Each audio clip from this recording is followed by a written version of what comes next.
Hi, everyone, and welcome to today's panel about fighting environmental crimes in Europe. My name is Melissa Godin, and I'm an independent journalist covering stories about the environment globally. Before we get started, I wanted to highlight a few technical points. This panel is currently live on Facebook. If you want to listen in French, si vous voulez écouter en français, vous pouvez nous rejoindre sur Zoom. Je viens de partager le lien sur l'événement Facebook. Pour activer la version française, cliquez sur le bouton en bas de votre écran. Throughout our discussion, please don't hesitate to ask questions by leaving a comment on Facebook or in the Zoom chat. We'll try to answer them all during our discussion time. This conference is organized by Marie Toussaint with the support of Green's EFA Group. It is the 5th episode of their conference series on the recognition and protection of the rights of nature in Europe.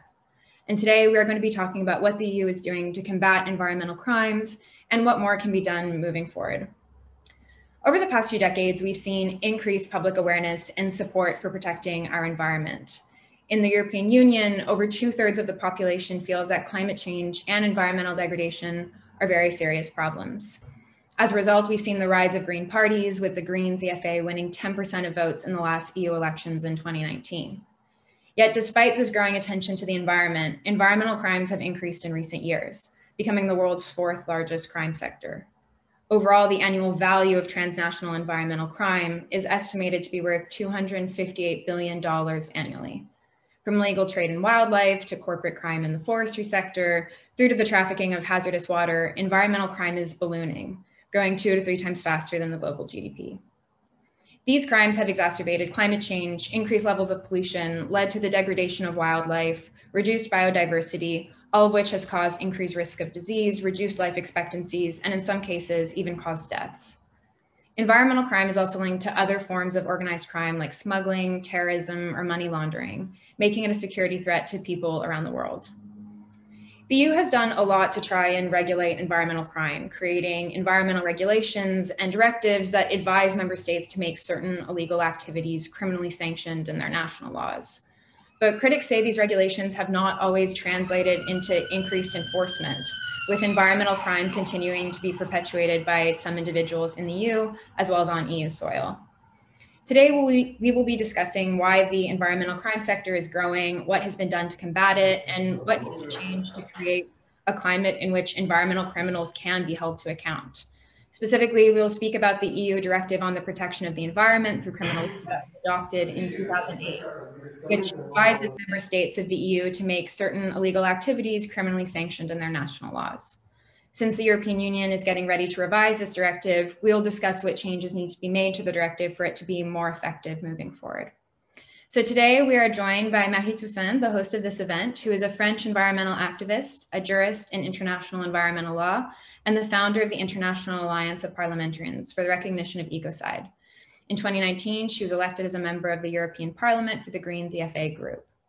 We're also joined by Caroline Ketchenaj, a biologist by training who has been working on wildlife trade issues since 2002.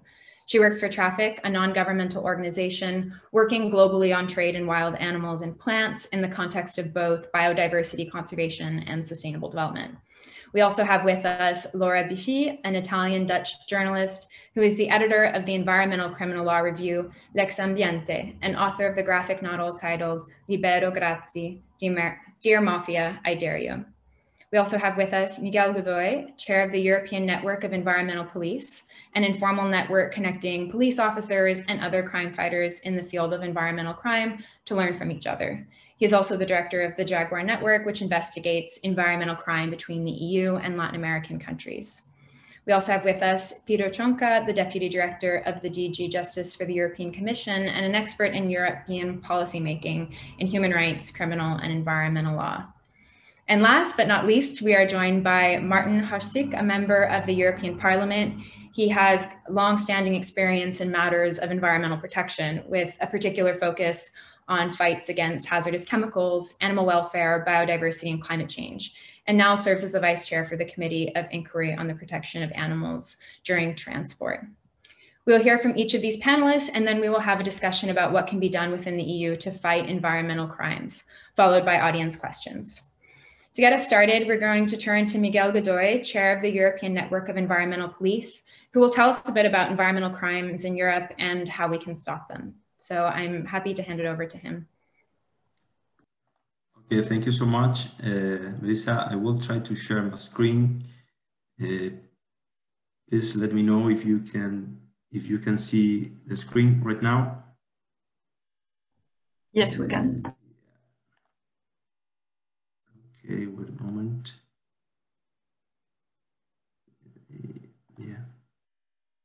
Yeah, I would.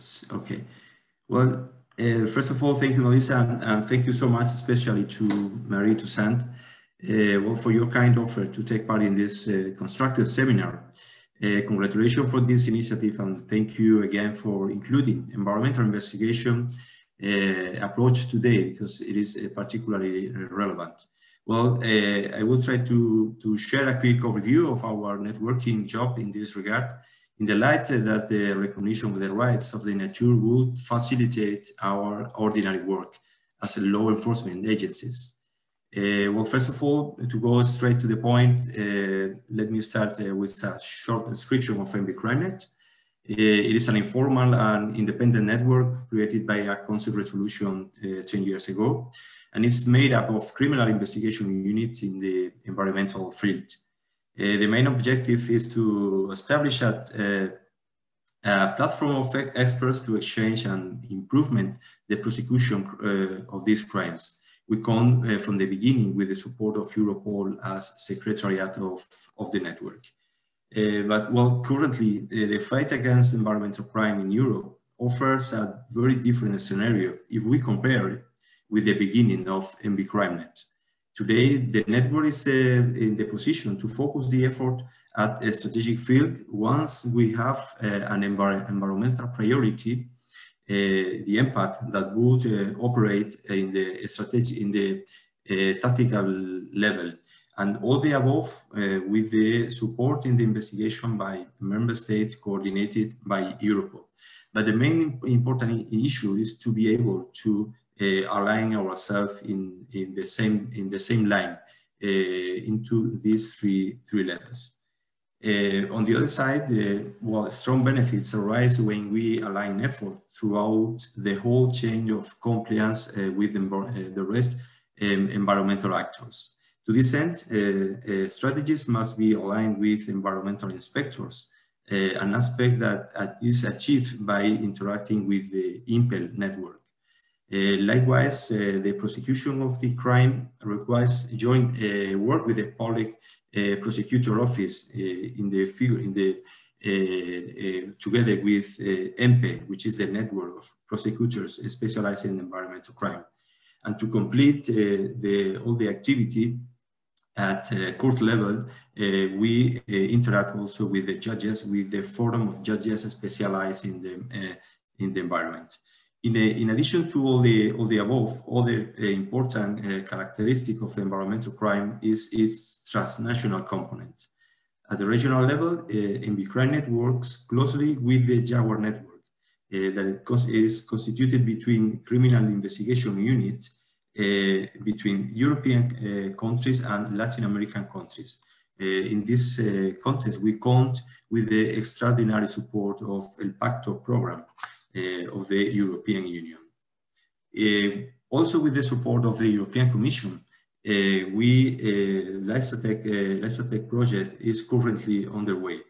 This project has the participation of relevant actors in this field, as well as the support again of Europol and the Ministry of Ecological Transition of the Spanish government. The main action of this project are focused on providing advice from the police perspective to new legislative initiatives. We will also propose basic principles of legislative harmonization that facilitate cross-border investigation. And in the most practical field, we will propose investigation manuals in different areas in order to standardize this investigation procedure within the European Union. To go more straight to the topic of this seminar, I would like to highlight two aspects that we are currently working on. As you mentioned before, Melissa, first, we are working to provide our vision to the European Crime Directive on the protection of the environment through criminal law. the Eco-Crime Directive has proven to be an excellent tool to fight against environmental crime. Nevertheless, according to our experience, we consider it necessary to update it so that it could offer a more effective response to the operational needs. Thus, we propose a more precise definition of some criminal activities. We also propose to enlarge the range of criminal typologies, as well as we consider necessary to include new tools that would facilitate the development of investigation activities. On the other part, regarding the definition of the environmental priority for the next 4 years of the policy cycle, we are speaking about the impact. We have to start with the Europol SOCTA that have been published recently. In this proposal include as a priority only waste trafficking for the next 4 years. In our humble opinion, the methodology used in this report is based in the information collected from the questionnaire that has been delivered previously by Europol, and it's very useful for traditional typologies. Let's speak about drug trafficking, trafficking of human beings, or whatever other. But in these other typologies, member states have a lot of experience in this regard, which is more different than regarding the environmental crime. Environmental crime is a different typology. For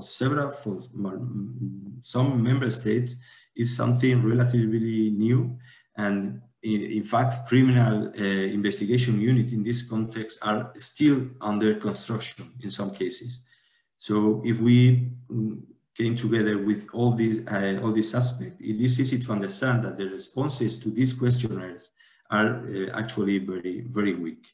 Therefore, although SOCTA reflects the information provided by the member states, we are convinced that it doesn't offer a real picture of the threat within the European Union.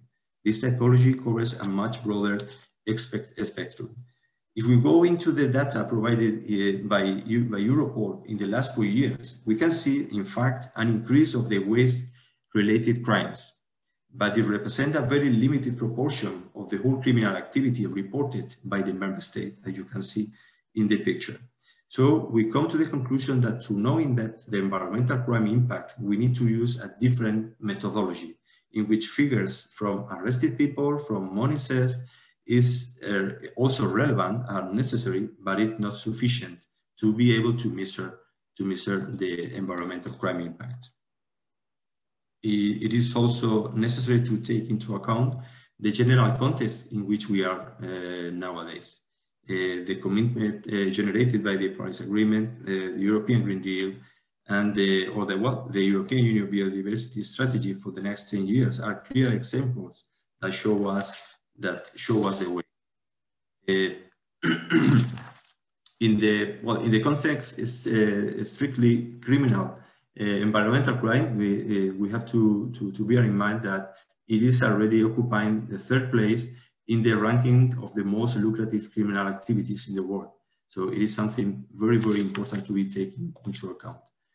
And well, to conclude, I must take this opportunity to alert members of the European Parliament to the urgent needs for the support of the highest institution to consolidate the priority in the next policy cycle.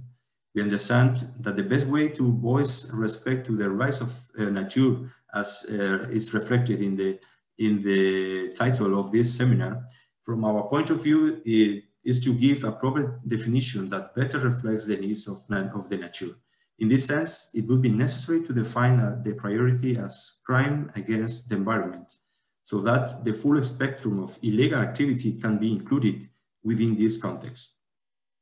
And the last issue to be taken into account is the need to encourage member states to set up a specialized unit to prosecute crimes against the environment, considering that the policies that cannot be applied are really of little use.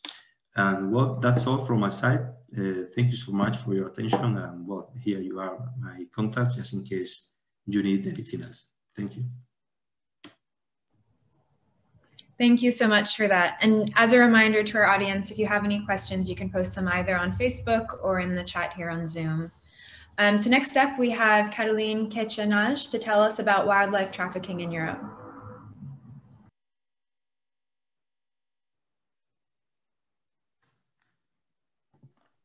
Yes, thank you very much. So just trying to set up. I hope you can all see my screen. Good evening, and thank you so much for this opportunity to be here on this panel and talk about environmental crimes, and clearly within that's wildlife trafficking that I'm going to talk about. So very briefly about who we are. So Traffic is an international non-governmental organization, a wildlife trade specialist working in the context of both biodiversity conservation and sustainable development. And we work to ensure that trade in wild plants and animals is not a threat to the conservation of nature. While there is a lot of legal and sustainable trade in wildlife, the focus here today is of course on the illegal trade in wildlife. So wildlife trafficking is a global problem. It is everywhere, as you can see on this map that is illustrating the slide here. It's all interconnected. But why is wildlife traded? Wildlife is traded for food, it's meat and fish, it's traded for pets, medicines, luxury items, even building materials like timber, but also for collections, just to name a few. As has been mentioned already, environmental crime and also within that wildlife trafficking, including timber and fisheries products, is one of the biggest transnational criminal activities globally. And as such, it has really devastating impacts on our biodiversity. It's leading to the extinction of species, it's leading to population declines of some very important and iconic species such as rhinos and elephants, just to name a few. But of course, it also has really negative impacts on other areas of life, on sustainable development, on the livelihoods of people that live with wildlife. It also has negative impacts on the rule of law. Wildlife trafficking is often linked to corruption, for example. The negative impacts also reach out to peace and stability. Just picture a landscape where armed poachers roam the land. Clearly, this is not an area where there's peace and stability, and also where there's opportunities for sustainable use of wildlife. Wildlife trafficking is also happening in the European Union. It's not only far away from us.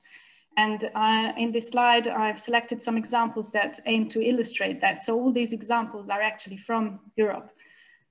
Europe plays multiple roles in wildlife trafficking. It is also, for example, a consumer market for a lot of the wildlife and wildlife products. In this first picture here, you see a gentleman who was smuggling eggs attached to his body under the clothing. This is a picture from the UK. So for example, Europe is an important consumer market for exotic birds. But Europe is also a source region for some of our wildlife is also appearing in illegal trade. And an example of that is the glass eels, the European eel, which is smuggled out of Europe to Asian markets. And that's actually a photo from Guardia Civil from Spain. But Europe is also a transit region, for example, for commodities like ivory that you can see further down, as hidden in a wooden statue, or rhino horns. We've been implicated in illegal trade in rhino horns, which is a very valuable commodity wildlife. And according to the latest data reported by the EU member states and analyzed by Traffic, a total of over 6,000 seizure records were reported, and wildlife seizures were made across the EU member states in 2019 alone. So this is large quantities we're seeing. European law enforcement authorities, along with Europol, have been involved in operations and investigations looking into various forms of wildlife trafficking. Just to single out, for example, this case of the parrots. This is a snapshot of news items from Europol's website. You see that there's over 1 million euros were made as profits from this illegal criminal operation alone. So this is big business. But let's take a more specific example and a closer look at a wildlife trafficking case implicating Europe. This case is also from Spain and was taken from Europol's website. It involves glass seals, as you can see in the picture.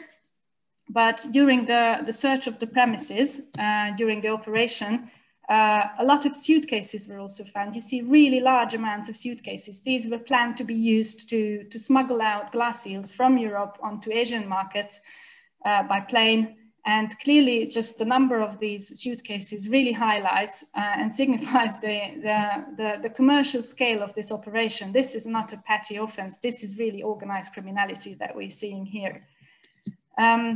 Also, as part of this operation, money and some other assets were seized as part of this, and which is really laudable.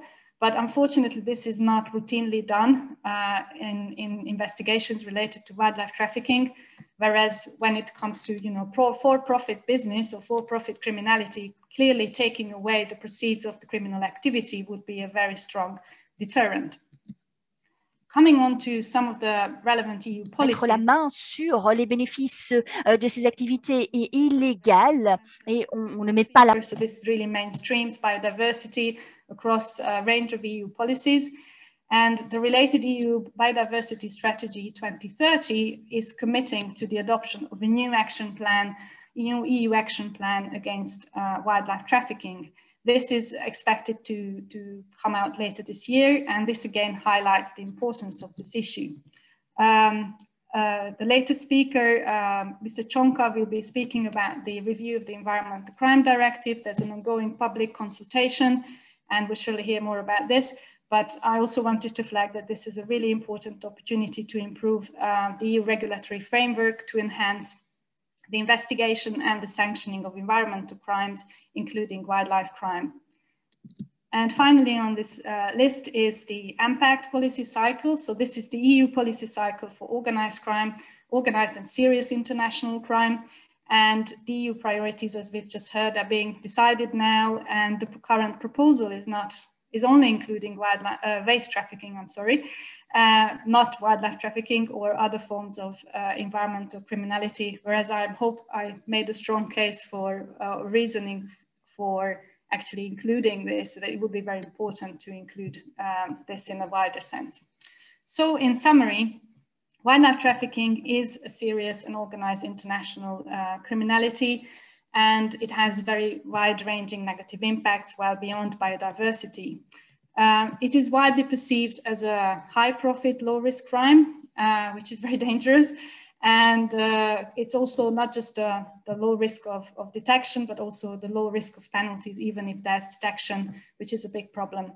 And as I mentioned, very rare financial investigations and asset recovery, while these would be very important. So in general, this is not really perceived as a priority in a lot of the member states or in a lot of the traditional policing. And as a result, this is really an under-resourced area of crime. And this lack of financial and human resources results in, of course, a high level of latency. And it is also a bit of a vicious circle. So how can one prove the involvement of organized criminality and the seriousness of the crime if the tools and the resources are not provided for this? And how can the organized nature be proven if the imposable sanctions in many member states do not allow or do not reach the threshold that would allow for the use of the type of investigative tools that would be needed to prove the involvement of organized crime? And clearly, if the investigative tools are inappropriate, the results of the investigations will be more likely to provide insufficiently strong evidence for prosecutions. And then if the cases get to court, if at all, the sanctions imposed will not be very severe because of this. And this is just really further undermining this area and further leading to high level of latency. I also wanted to mention the COVID pandemic that we're in. Clearly, this has attracted a lot of attention to a growing number of examples of wildlife-sourced diseases emerging as important human health concerns. This is also part of the context that we're in. And yes, so finally, I wanted to really end by calling for the wider environmental crime, including wildlife trafficking, to remain an EU priority under the impact policy cycle. Thank you very much for your attention. And if you have any questions, I would be glad to answer. Thank you. Thank you so much for that. Next up, we have Laura Bifi to tell us about eco-mafia.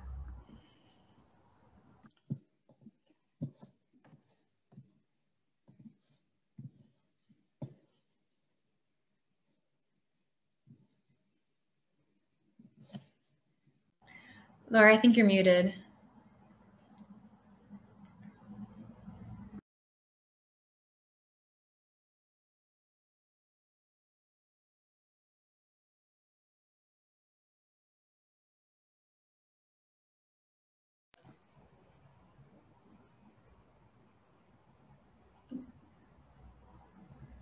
Can you see my screen?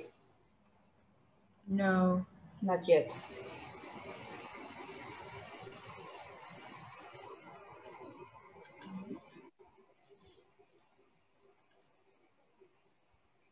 Let's give it a second and we can always loop back. Oh, there we go. Maybe now? Yeah, now we can see it. Okay, it works. Okay, just a second. Okay.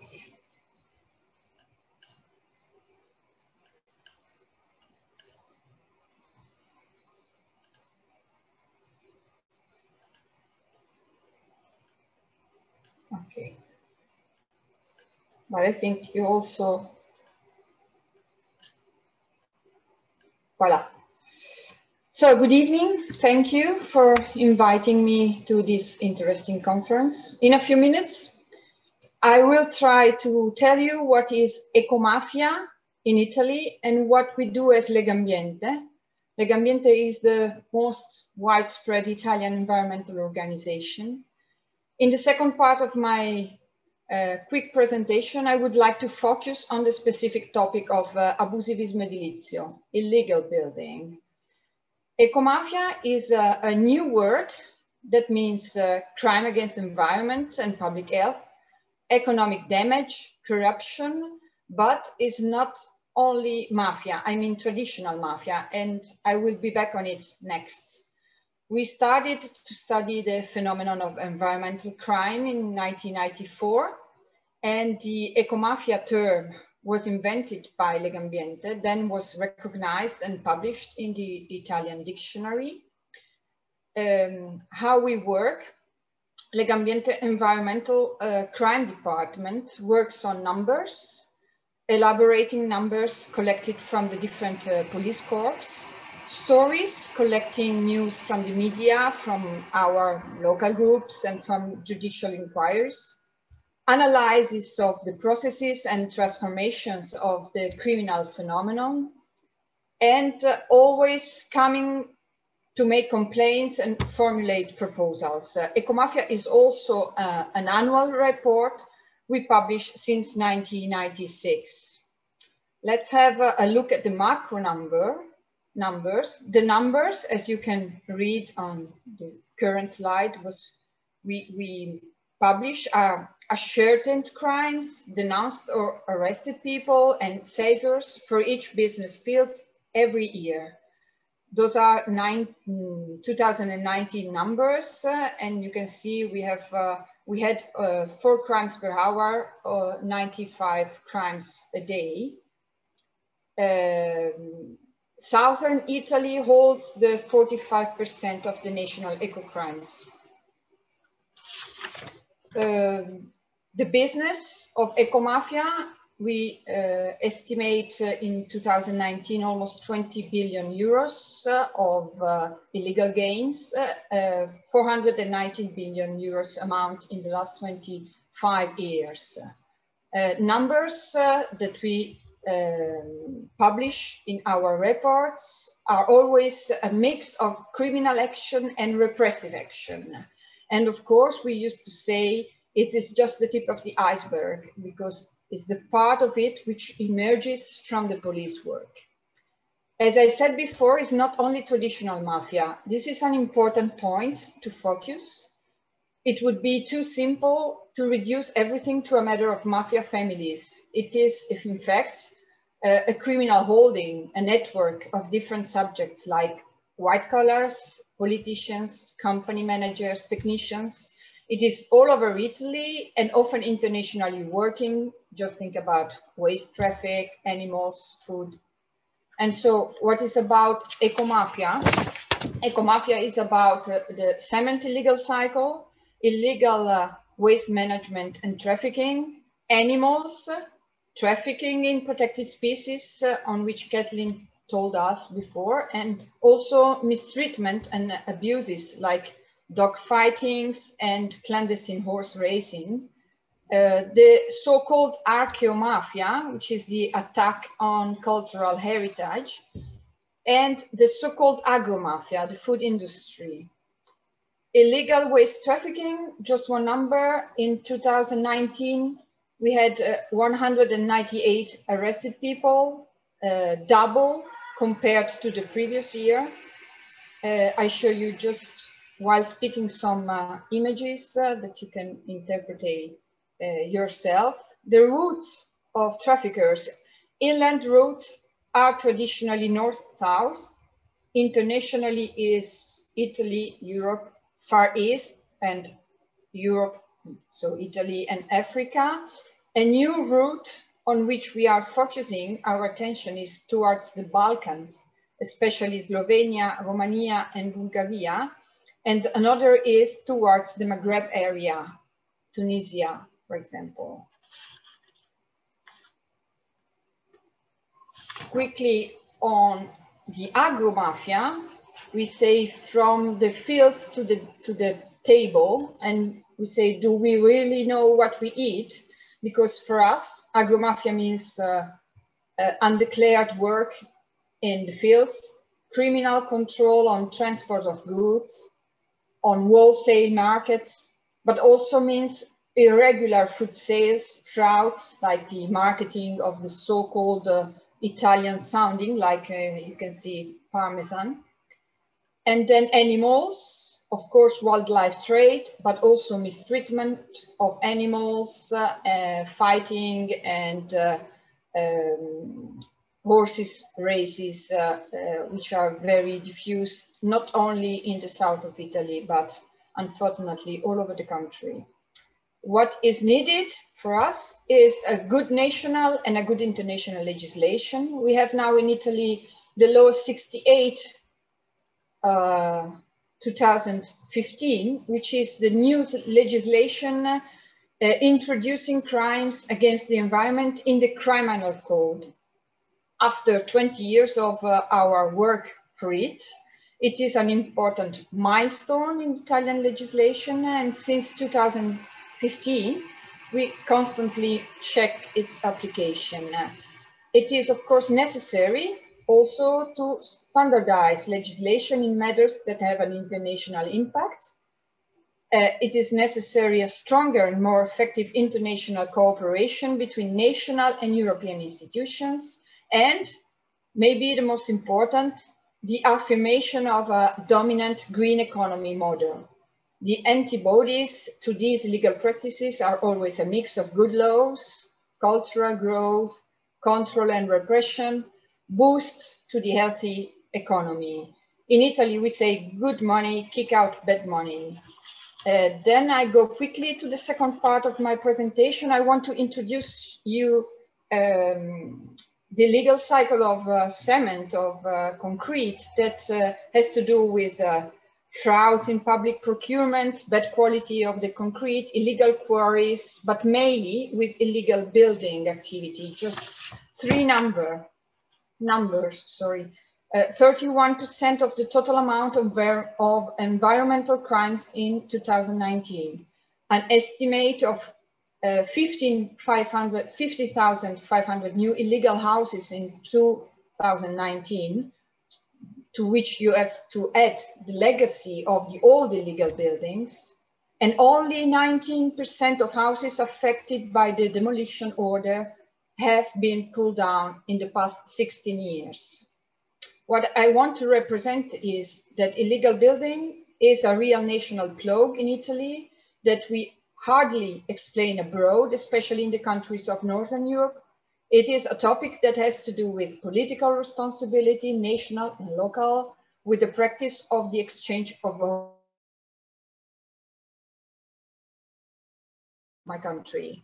Just think that the Italian National Parliament voted 3 times in 1985, 1994, and 2003, a general amnesty, which resulted each time in hundreds of thousands of further building crimes. Illegal buildings can be more informal, small, like addings like balconies, extensions, added floors, swimming pools, but can be also large like this, hotels and villages.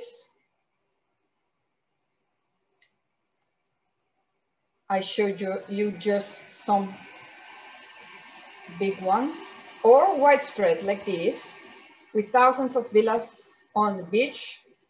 And you have to consider that we have low limits protecting the coastal lines. And so I conclude my presentation, underline that fight against illegal building for Legambiente is a matter of beauty, of course, is a matter of legality and socially and economical as well, and is a matter of safety, because unsafe illegal buildings, illegal houses are an unsafe place to live.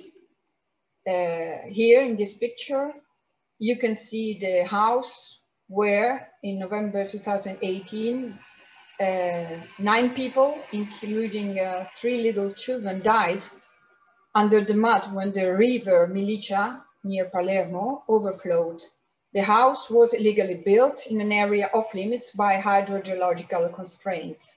So we have a national campaign we named Abbatti l'Abuso against illegal buildings and to encourage demolitions, making public initiatives, blitz, papers and reports, new bills proposal, and whatever it takes to stop this ugly practice in our country. Thank you very much. Thank you so much for that. We are going to now hear from Peter Schonke, who will speak to us about the 2008 EU Directive on the Protection of the Environment through Criminal Law, which is up for review. Thank you very much. I hope I can share my screen with you. Maybe I cannot, I don't know.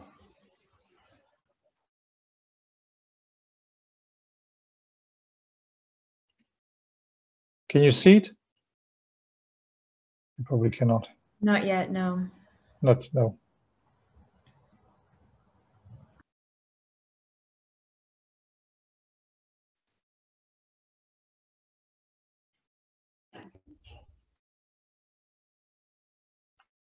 And now? Yes, we can see it now. Okay, great. So thank you very much to everyone, to those who invited me, to Madame Toussaint, to Melissa for arranging this discussion this evening. It's a pleasure to be with you today. Indeed, this is an important priority for the Commission to protect the environment. Some of you mentioned already the Directive on Environmental Crime. Some refer to the Green Deal, the Biodiversity plan of the Commission. We have, in fact, a clear objective of revising the directive this year. It's part of the Commission's work program for 2021. So the idea is that we will bring to the legislator, Council and Parliament, by early next year, a new piece of legislation that would overhaul the current directive, which dates back to 2008.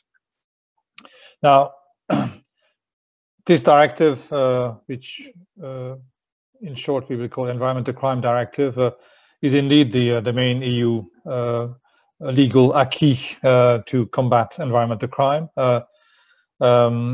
It contains a number of offences which member states had to introduce in domestic criminal law, and all of these offences are related to administrative violations. So the way they are defined is related to administrative environmental law. It is a directive which requires liability, including criminal liability for natural persons, and it also introduces liability for legal persons, but not only criminal, but also administrative and civil. And it requires member states to introduce effective, proportionate, and dissuasive criminal penalties for natural persons, but no more.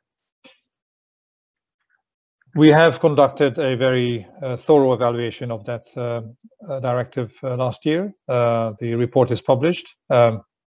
Many of you contributed to that. Thank you very much for that. The conclusions are rather dark. Number one, it is clear that the directive has created a level playing field in the sense that our member states have introduced criminal offences in their criminal codes, but there is actually very little impact in terms of practical implementation on the ground. And we see significant differences across the member states regarding the issues of criminalization, the interpretation of some legal terms, and more importantly, in terms of sanctioning. And all these raise questions about the practical implementation of the directive and point to the fact that we don't see much judicial cooperation going on in the European Union, and we have serious doubts about the effectiveness of the enforcement chain in our member states. Hence, the priority, as I mentioned, to revise the directive by the end of this year on the basis of Article 83, paragraph 2 of the treaty, which would be a new legal basis. And the objectives of this revision would be to clarify the purpose and the scope of the directive, look at the sanctions, types and levels of the criminal laws in our member states, facilitate cross-border cooperation, improve also the collection and dissemination of statistical data to see how it is used in practice, and overall improve the functioning of the enforcement chain, for example, through training, better coordination, and better resources made available to our authorities. In the roadmap that we have published and on which we are still expecting comments in the public consultation, we have set out 4 options. One is to maintain the status quo and update the annexes to the directive. The annexes contain the administrative environmental regulations, the breach of which may become a criminal offence according to the directive under certain criteria. Number 2, to repeal the directive and leave this area of environmental criminal law to the member states. 3, to amend the directive and focus on the key issues, as I have already described, the scope, the definitions, the sanctions, and the enforcement chain. And number 4, not only to amend the directive, but also provide some further guidance in non-binding measures. Now, the scope I will not go into detail, but in essence, what we want to look at is how the criminalization of environmental crime should happen. Should it involve the annexes and the breach of administrative law, or it should not? Number 2, we would also look at, again, the definition of the offences. Some of the current definitions are not clear. They contain something that we call unclear or vague terms, and they really do not help enforcement in the member states. So we would have to look at, again, how these terms are used in the directive or provide at least guidance. Number 3, we would again look at sanctions. As I said, the current directive does not contain specific types and levels of sanctions because of the case law of the Court of Justice at the time when this directive was adopted. And we would not only look at the sanction levels and there are various options that we will look at, including whether to introduce minimum maximum sanctions in the directive, as it is the case for most of the substantive criminal law directives that we have today in the EU, or whether to oblige member states to assimilate environmental crimes to organized crime and entail all the consequences of such assimilation, for example, in terms of sanctioning, in terms of the use of intrusive investigation methods, etc. Number 4, we would also look at how enforcement works, and the areas that we will focus on will concern cross-border cooperation, police and judicial cooperation, for example, through Eurojust, effective coordination at national level, training for the authorities involved, resources, including human and financial resources, and statistical data, because we want to know how this directive is applied in the member states on the ground. And for now, we have very little information in the absence of clear statistical data. And finally, as I said, the public consultation will finish on the 3rd of May. We are holding a number of discussions with various authorities, networks, and NGOs. So we would welcome any suggestion for input, for discussion with us. And then, based on the evidence collected, we will go to the Regulatory Scrutiny Board on the 22nd of July for the impact assessment, and adopt the revised directive at the end of this year. And hopefully the incoming French presidency in the early days of 2022 will tackle that in the Council, and so will the European Parliament. And we count on Madame Toussaint and her colleagues to do that. Thank you very much. Thank you so much for that. Next up, we have Marie to speak to us about how we should enlarge our conception of what counts as environmental crimes, and how the Ecocide movement could play a role in that. Thanks a lot, Melissa, and thanks a lot to all of our speakers. This is really interesting, and I feel like we could have even more and more testimonies on how this works and this doesn't.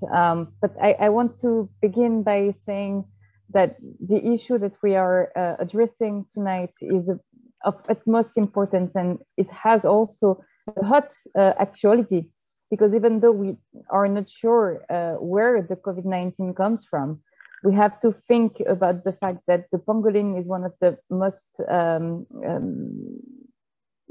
one of the species the most exchanged illegally on the global market, but also that it creates a lot of zones. It's not always as strong and as hard as the pandemics that we are living through now, but also that we are living a rapid and accelerating destruction of our planet, of the living. And this is all of the issues that we need to address together. So maybe just to begin with, I can just say that although environmental criminality has become the fourth largest crime sector, maybe the third, as some of our speakers said, it grew at 2 to 3 times the pace of the global economy. And in Europe, this is now as lucrative as the drug traffic. But the thing is that Europol reports only 1% of its case work that deals with environmental law, whereas it's the fourth largest type of crime. So there is a huge gap here that we really need to address. And the first issue, of course, is the prioritization politically of the fight against environmental crime and the changes that are needed to make it a real political priority. That will be my first point. But we can also see that environmental criminality, as it is addressed right now, is not enough to cover all the crimes, and that's the issue of the scope that we need to address. And I will end up with talking to you about ecocide and crime and the work that we're doing towards its recognition. So just as my first point on, shall we make this a priority, a political priority? Well, the answer, of course, is yes. But to make it a priority, we also need to change the directive, and Mr. Xonka told us a bit about it. We are working also in France about all the problems that we have. And I just want to give you a few examples there. We have recorded in the last years in France a decrease in the number of offenses, which correlates with the decrease in the number of enforcement officers. The number of inspections have fallen from 30,000 in 2006 to around 18,000 in 2018. And we can see the direct impact on what's going on there. The environmental sentences represent only 1% of the sentences handed down each year, which is of similar order of magnitude with other European countries. These order of magnitude are not specific to our country, all other things being equal. For instance, in Germany, the number of recorded incidents fell from around 30,000 in 2004 to less than 20,000 in 2016. And we are not sure whether this is linked to the fact that we protect more the environment, but more to the fact that we don't detect it. And it's the same in Spain. It's also actually in the United States. So this is an all Occidental, I must say, issue. And of course, we need to work on the definitions. And there, to rebound on Mr. Tsonka's presentation, the revision of the directive, we see that some activities are criminalized in different countries, but not in the same way. And we also see that some crimes, such as illegal logging, are not criminalized the same way. And we also saw with the presentation from Traffic and Legal Ambiente that we need to enlarge those acts which are considered as crimes. And of course, we need to work on the interpretation of the threshold of substantial damage. And this is, I think, an ongoing discussion which will be of utmost importance and where we need to be really, really precise. But we also have to remember that penal law in the European Union was born with this directive on environmental criminality. And before the Lisbon Treaty, the European Union had very few competencies. And this is why I'm really happy to hear about the change in the legal base for this directive, because this is something that will allow us to equalize and harmonize the sanctions among member states, which is also something that differ and prevent us from developing a real environmental crime fight policy at EU level. But then we also need to change the dogma of national sovereignty. And this is the issue with this change of legal base. We need to consider that the crimes against the environment concern us all as member states and also concern the global community. So we have a lot to dig in there. And of course, the reinforcement of the anti-crime network and all of the networks that are going on, the reinforcement of the EU Ombudsman competencies on environmental matters, and of course, the extension of the competencies and the mandate of the European Public Prosecutor to environmental matters. But I want to skip to the second point that I wanted to talk to you about tonight. It's the issue of the scope. And we really need to think over which acts and which damages do we want to consider as environmental crime. And this is still something that is quite hard to address because in penal law, we have this issue of precision of the crime, of course, that we want to condemn. And this is a quite difficult one for whoever wants to address and to adopt an ecocentric view and approach of environmental crime. But this is something that we need to do. And what we also need to do is to detach criminal law from an administrative law in environmental matters. Environment is the only matter where we link the criminalizations of acts to the administrative law. And this directive is an example of it. It describes offenses that member states need to criminalize based on administrative obligations. According to Article 2 of the ECD, unlawful means infringing whether the legislation adopted pursuant to the EC Treaty and listed in Annex 1, Annex A of the directive, with regard to activities covered by the Euratom Treaty, the legislation pursuing the Euratom Treaty and listed in Annex B, but also a law, an administrative regulation of a member state or a decision taken by a competent authority of a member state that gives effect to the community legislation. And we addressed this a bit with the speakers in the previous interventions, but I'd like to quote just a few examples there of why we need so much to detach criminal law from administrative law. We can take the example of the chlordécone, which is a pesticide which was spread in Guadeloupe and Martinique for well, a dozen years, and it was authorized by the French authorities, but it was toxic and everybody knew this was toxic. So there is no way for the victims, would it be the human beings or the ecosystems, to get justice in that regard. And this is something that must change. We can also talk, of course, of the industrial installations, such as the Seveso and the Seveso Directive that we adopted, also prevents any criminal charges and sanctions for actions when they are committed in the respect of authorization from the authorities. And we know that these authorizations are not always given with the right face. I don't know if that can be said in English, but that's quite a French expression.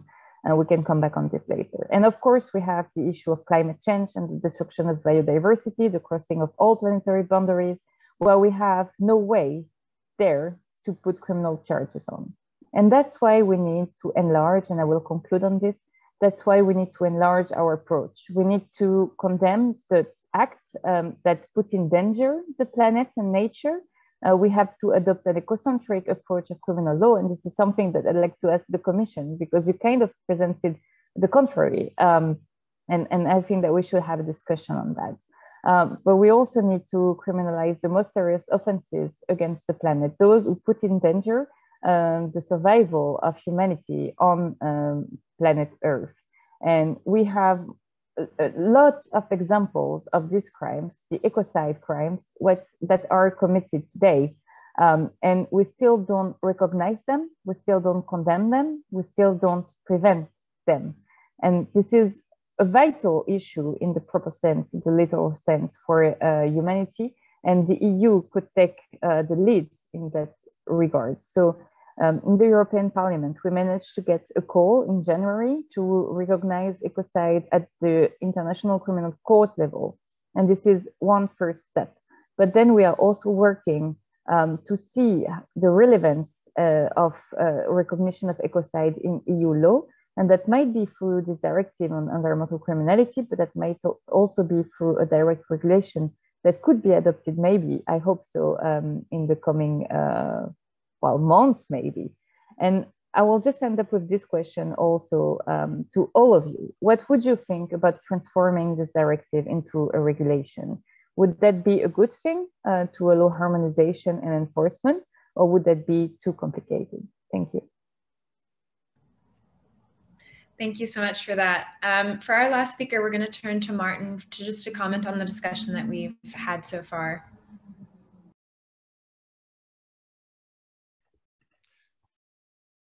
And now trying to switch on the camera, and I'm sorry for this. For some reason, it decided not to work. Let me try to do it back again. No. Can you see me or not? No. We just see a black screen. Let me FaceTime, yeah. I know it's switching to black screen and the light is on. So I'm very sorry. For some reason, the camera decided not to work for the final video call of today. Maybe it's just limiting decided that 8 hours is enough when it's not. So first of all, thank you for the invitation. And to briefly react, I am concerned about the situation and where it's heading, and I would revert back to the very first presentation, where there is indeed especially risk regarding the wildlife crime, that it's going to fall off the priority list. And I think this is important, where that the member state governments are clearly calling that it stays on the priority list. And indeed, wildlife crime, because wildlife crime is something I've been dealing with for a longer time. I just want to add one example, and that's the tiger breeding in Europe. We're talking about kind of facing the extinction of tigers in the wild, but actually Europe is a large source of captive bred tigers and parts for Asian markets. And some of the exports are legal, but lots of the exports it's illegal, and this is where we need to act more. I'm honestly not so clear on the kind of big sweeping reform that Marie is talking about, and this is something where it would be interesting to have further discussions. But ultimately, what I believe we need to see is that besides what we could see, what we could say is the inherent value of life and the inherent value of nature and all the ecosystems. This is having also a very, the environmental crimes are having also a very clear monetary implications and also budgetary implications besides the kind of the loss of life, loss of health.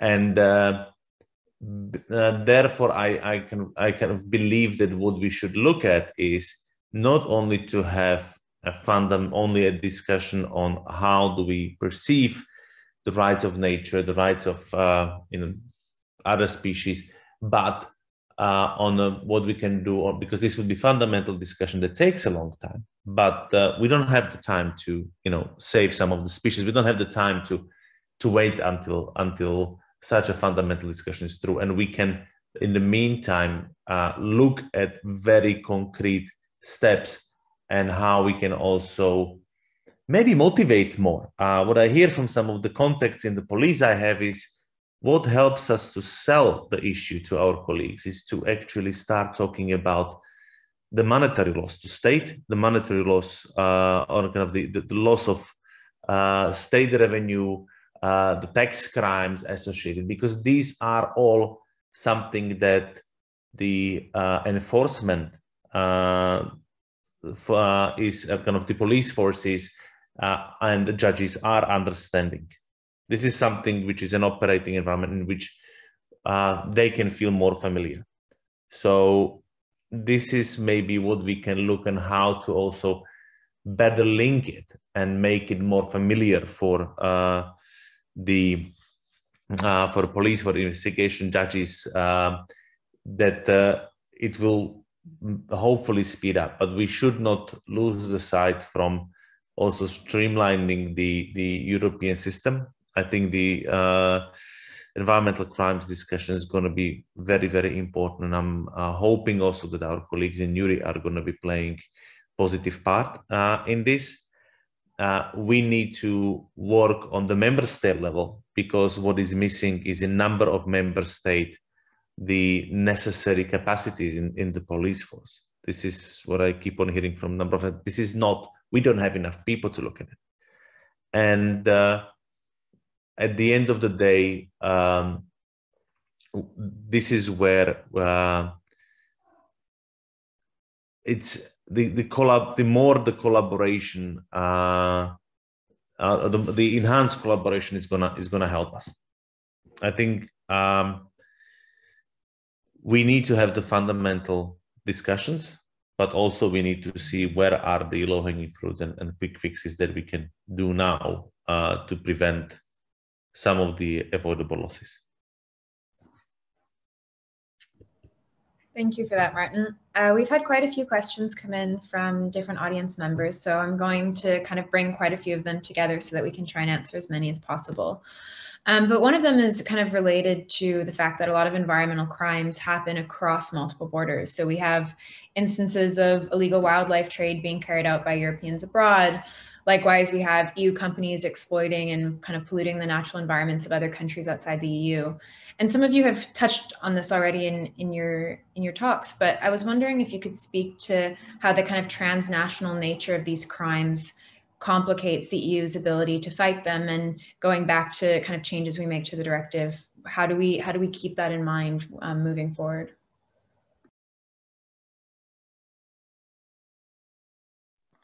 And it's a question for any one of the panelists who want to jump in. I see Miguel has a hand. Well, yes, just to start with the answer, in line with the previous speaker, Mr. Martin, I fully agree him when he tried to facilitate the first step instead of looking at the long term. If we only see in long term, we are losing the reality, and we need to go step by step. The first proposal that he has already mentioned, I fully agree, in line with your question, how we can improve our cooperation in this regard. I think that in our, according to our experience, the lack of expertise and the lack of specialized unit in this context is a big inconvenience that we have nowadays. So we have to we need to improve our common capacity. Let me give you a brief example of an investigation conducted by Guardia Civil in the field of illegal fishing. Illegal fishing is a legal activity in the Mediterranean Sea, and we starting the investigation in the context of a big company in the field of red tuna. And we started this investigation a long time ago, and after long time with the undercover surveillance and so on, we detected the modus operandi. In the end of the operation of 3 years of this investigation, we had to come together with a different profile of expertise to conduct this operation.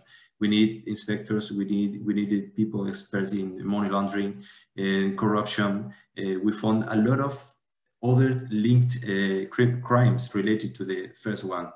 Therefore, it is impossible to go ahead in this close cooperation among all the member states if we don't encourage the member states to set up specialized units in this regard. Because we are speaking in this particular case we are speaking on a legal activity. So the first part is to define where is the difference between the legal and the illegal one. This is so complex to reach. And of course, I think that the key to succeed is to be able to improve our common capacity and to create a specialized unit in charge of this kind of investigation. Otherwise, it is impossible to move forwards.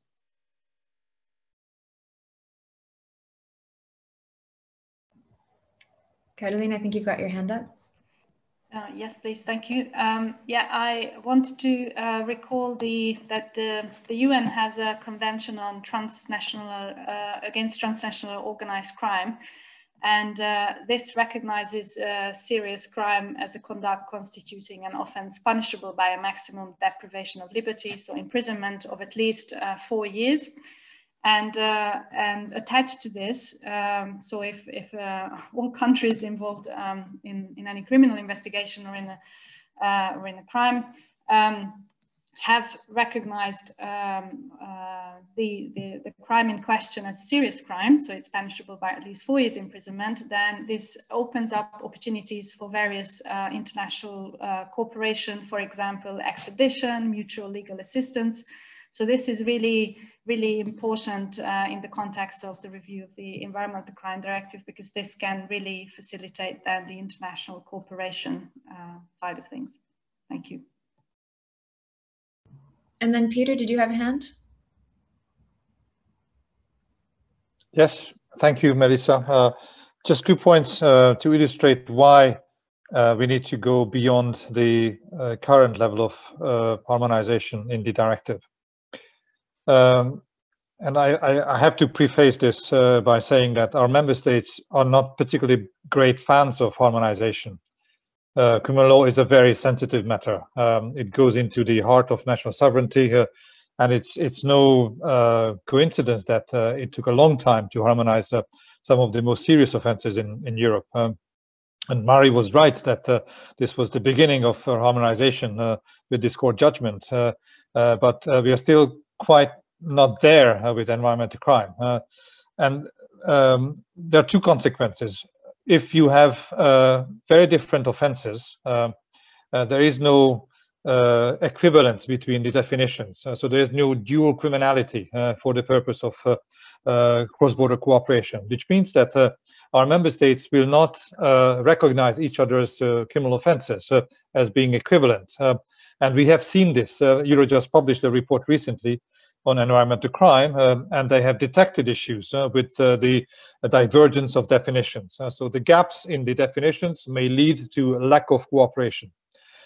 And the gaps in the sanctioning systems on the levels and types of sanctions is also a problem in the same way, because as Katalin mentioned, if serious environmental crimes are assimilated to organized crime, they attract a minimum penalty. Serious crimes usually come with 4 or 5 years of imprisonment. And that also allows the use of investigation techniques. If they don't have these penalty levels, our police authorities will not be able to apply, for example, telephone taps or search and seizure powers. So we must have a minimum level of harmonization so that the investigation methods can apply at the same time as a consequence of the sanctioning levels. So these are the 2 good reasons why we need to improve both the harmonization of the offenses and of the sanctions, because they will automatically help the cross-border cooperation as well. Thank you. Thanks for that. We had a couple questions actually about whether the way different member states defined environmental crime was the same. So you kind of answered a couple of those questions that came in. I wanted to switch gears a little bit. We had one question come in about making access to environmental information more available to NGOs and citizens who are seeking to expose environmental crimes. This person noted that very often officials potentially involved in environmental corruption prevent access to information and was wondering how this could potentially be addressed in kind of the revised environmental crime directive. And that's kind of a question for everyone.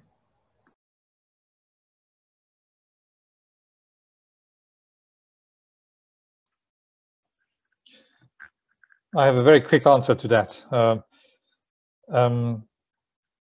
The public at large could be considered a victim of environmental crime. And in many member states, including the member states with a Napoleonic procedural code, NGOs can represent the public and can stand in as a victim in criminal proceedings. And that is something we could consider in the directive, which is to consider that NGOs that represent the public at large, victims in general, could be part of the criminal trial and could have access to the file and could also come in and present evidence. So that's one way of doing it. This is something that we already allow, even require in accordance with a directive on the rights of victims. So we could expand a little bit on this and include it specifically in the revised directive. Marie, I think I saw a hand.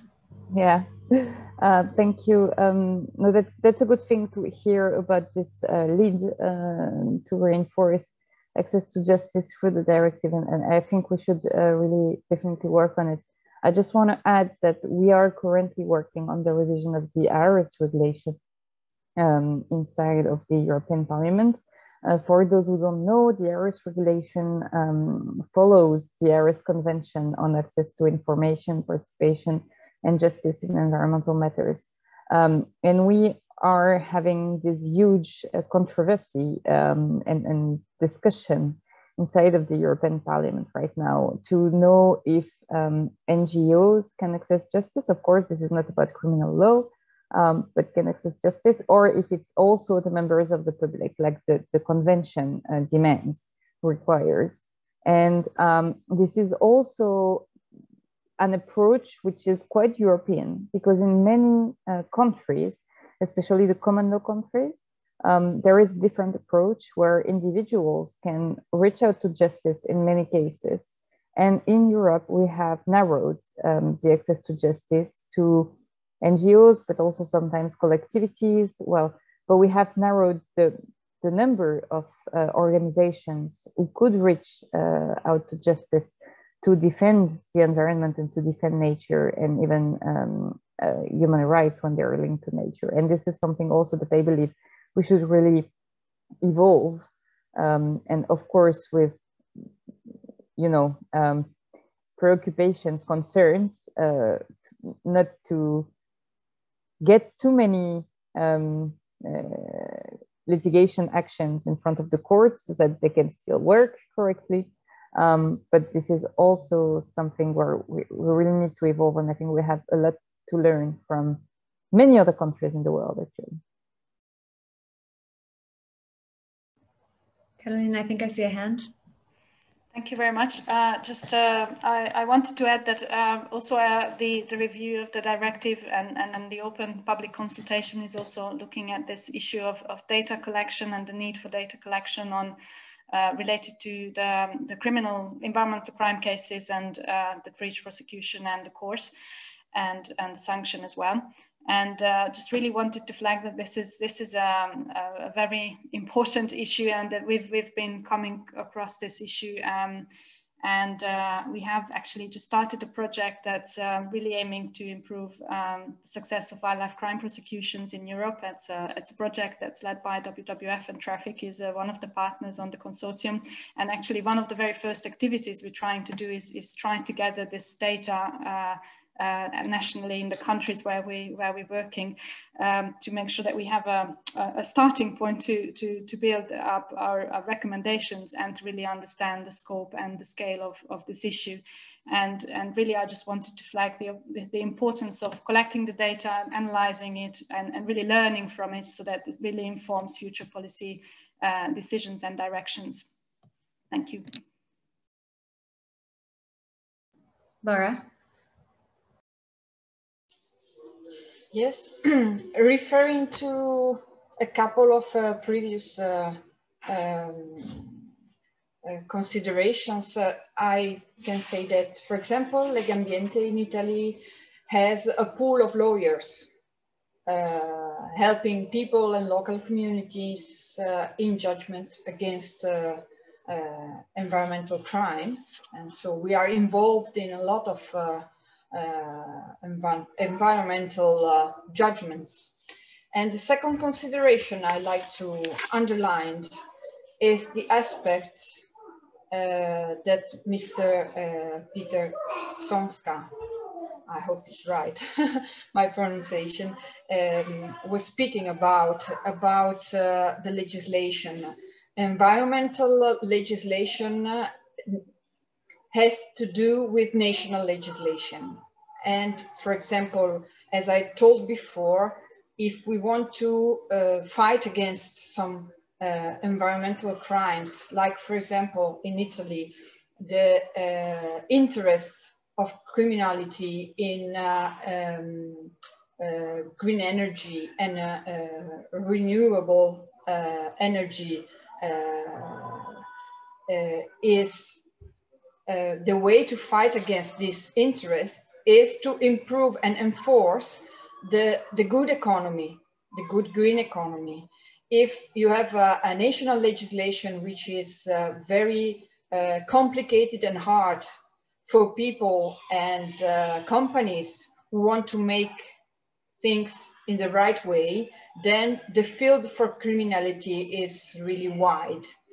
If you have a national or international legislation, and in this direction, the European legislations help a lot Italy to make big step ahead, which is clear, which is not too complicated, which is not against the good enterprises. Then the field for criminality in those fields, in those sectors of economy, become very small. This is also a good way to fight against environmental criminality. Maybe in Italy we have a long tradition of facing organized criminality, so we used to think about this specific field as we used to think about organized criminality in general. Peter? Well, the problem I see with environmental crime is that it varies in type and in gravity. So it's a container notion which covers a lot of things. Including wildlife trafficking, including waste trafficking, including pollution offenses, including the killing of protected species, etc., etc. So there are many aspects to it. The directive itself lists, I don't know how many offenses, 9 or 10 offenses, and they again relate to administrative violations defined in the light of the annexes. So there are hundreds of environmental EU regulations, the breach of which may constitute a criminal offense. And that makes things very complicated for the practitioners. There is no single definition of what is environmental crime. There is not one single offense. It's a series of offenses, very often harming the environment, but also human beings, which are part of the environment, sometimes creating damage specifically to an individual, sometimes to mankind in general. So one question, an essential question that we will have to raise in the impact assessment is whether we can decouple criminal law from the administrative violations. Can we imagine a crime which is not dependent on the violation of pollution levels, administrative restrictions, or a permit issued by a public authority? Can we imagine an offense which in itself criminalizes the behavior that endangers the environment? And this is an issue to which we are looking for an answer, also in the public consultation. So I look forward to your answers to that question. An autonomous offense is something that we have done in the Council of Europe in 1998 in the first ever international treaty on environmental crime. It has never been brought to force because no member state, or one member state, ratified it. It is not easy to implement such a notion, but I would be interested in whether we are ready for such an autonomous environmental crime today, 21st century. Thank you. Thanks for that. I wanted to kind of take that point that you've just made about the challenges of kind of defining environmental crime and loop it back to something that Marie was saying when she was speaking earlier about the Ecocide movement that we're seeing at the International Criminal Court, which of course is, you know, quite novel in what it's doing, which is trying to come up with a definition of what counts as ecocide, what counts as kind of a crime to the environment, which is unique in that it gives the environment rights, which is something that we don't see in many legal systems. And I'm just wondering if kind of you could all speak a little bit to what extent kind of this precedent, even though we know the limitations of the ICC, would influence something like this directive at the EU level.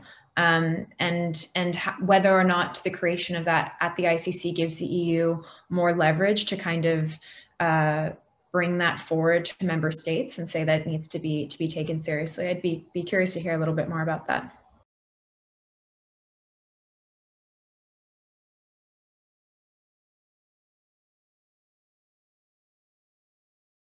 Marie, was that a hand? Yeah, I don't know. Since I spoke about it already, I'm not sure I was, but yeah, I can launch up the subject, the issue.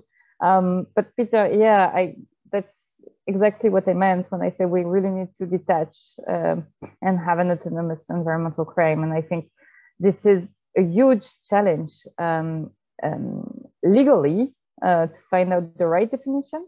But this is also such a philosophical change and political change in the way we approach law and our societies. And we really need to have this discussion until the moment we revise the directive, right? So we need to have all of those spaces for discussions. And that's a bit what we try to do tonight. And I believe this is an absolute emergency, as you said, to get a law which is fit to the 21st century and the biggest challenge that we have, which is a vital one. How can we survive on Earth? And yeah, I'd like to keep up this discussion with all of you and also the public, the audience in the coming months. I don't know how, but we must find a way. And about ecocide, I believe that we have to work towards its recognition at International Criminal Court, but we also funded an alliance of parliamentarians with 20-something other member of parliament from all over the world, with Lindsay Schroman, who is here also with us tonight from the US. And well, the US are a good example because they're now part of the International Criminal Court. So this shows that we really need to move towards its recognition all over the world, would that be at the ICC level or anywhere else. But we have also this issue, which is the same with criminal law inside of the EU. is that we can work towards the recognition of an international crime because we would all adopt a new treaty or an amendment to the Statute of Rome. But we can also, and this is way easier, work towards the recognition of an international crime if this is recognized in member states or at EU level. The same way, it's easier for the EU to recognize a crime once it is recognized and condemned in all the member states.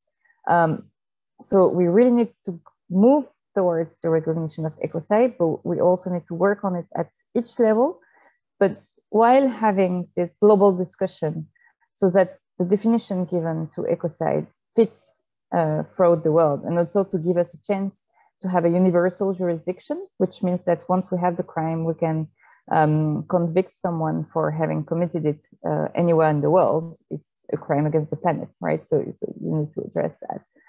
But as we saw also before about the directive, this is already quite difficult on environmental crime addressed in a stricter way, to have this mutual recognition of crimes just within the EU among the member states. So this is, yeah, a real duty to work towards the recognition of ecocides, but while keeping this global discussion open so that we go to the same place, right?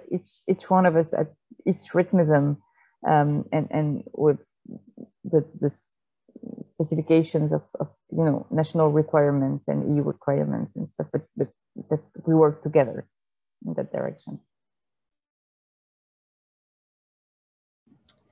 I'm mindful of the time, but we have one question that I think touches on some subjects we could look into a little bit further, and it's, has digital technology facilitated the rise in environmental crime?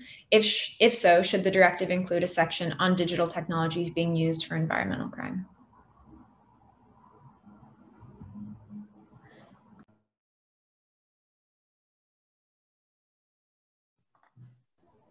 But let me try to reply briefly. The example of the use of this technology we have already seen in the last pandemic. So the rise of the use of these technologies to commit environmental crime in terms of illegal trafficking of wildlife species and so on has been well, very much prosecuted by the law enforcement. And how to include this, the use or the illegal use of the web to commit this kind of crime is something that needs to be assessed by the experts in this field. From our perspective, as much tools we have available to conduct investigation in this field, much better, much easier we will do our job. And I hope if it should be possible to include some kind of items in this regard in the crime directive, and maybe facilitate our job. And I have to tell in this regard regarding the environmental crime directive, we have to bear in mind, Mr. Peter, that if we are not very clear, I agree you when you say that the concept of environmental crime is so wide that it is impossible to include all the typologies in this. But I would suggest that at least those typologies that we want to include in the directive would be clearly defined in the directive, because when we transpose the directive into the national regulation, we include all this component of interpretation of this directive that came into a very different criminal law in this regard, as it's currently happened. That is why what we propose on to clarify that different topics and different typologies in this regard. Okay, thank you. We've had a couple questions come in on Facebook about Ecocide, and Peter, a few people are curious to hear your thoughts. So I thought that maybe we could end there before closing the session. Well, Ecocide is something to be defined as well. I understand that this is a concept to describe environmental crime as something that harms mankind in general, and therefore can be assimilated to very serious and grave offenses like genocide and crimes against humanity. And therefore, because of this gravity, they could fall within the competence of the ICC. And I find this is a very interesting idea, and we will need to look into that. I see this as an attempt to express the gravity of environment crime in general terms, so that our authorities pay attention to it. I'm not sure it's the only way to achieve that. So adding this to the list of crimes against mankind, which are the most serious offenses in the world, and therefore which can be prosecuted anywhere in the world, is one way of doing it. Another way of doing it is defining these crimes more precisely and giving them a proper sanction level, which is what we will try to do. I cannot engage tonight in any speculation whether we will consider ecocide as one of the offenses to be listed in the directive in the future.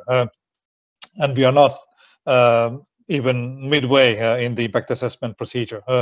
But I can certainly promise that we will try to make the offenses as clear and precise as possible, so that our practitioners can investigate and prosecute these offenses in national court, because I think what is missing is effective prosecution of these offenses. This is what we're not seeing. So by making them more precise, making them subject to clear, applicable criminal sanctions, I think we will achieve that purpose through a different way. Thank you. Thank you so much for that. Well, we're done on time now, so I just want to thank you everyone for your participation, to all our great panelists who came out tonight, and also to the 150 people on average that we had listening in this evening. We meet again on April 22nd for the last episode and conclusion of this conference series. This will be an important session as we will revisit the discussions we've had and look at what the pathways forward are for Europe when it comes to tackling this issue. For those who haven't already signed up, you can register online. I'd like to thank all the speakers again, as well as the interpreters, Maria Elena Belli and Yannick Dormont, as well as to everyone that joined us today. Have a good evening, everyone.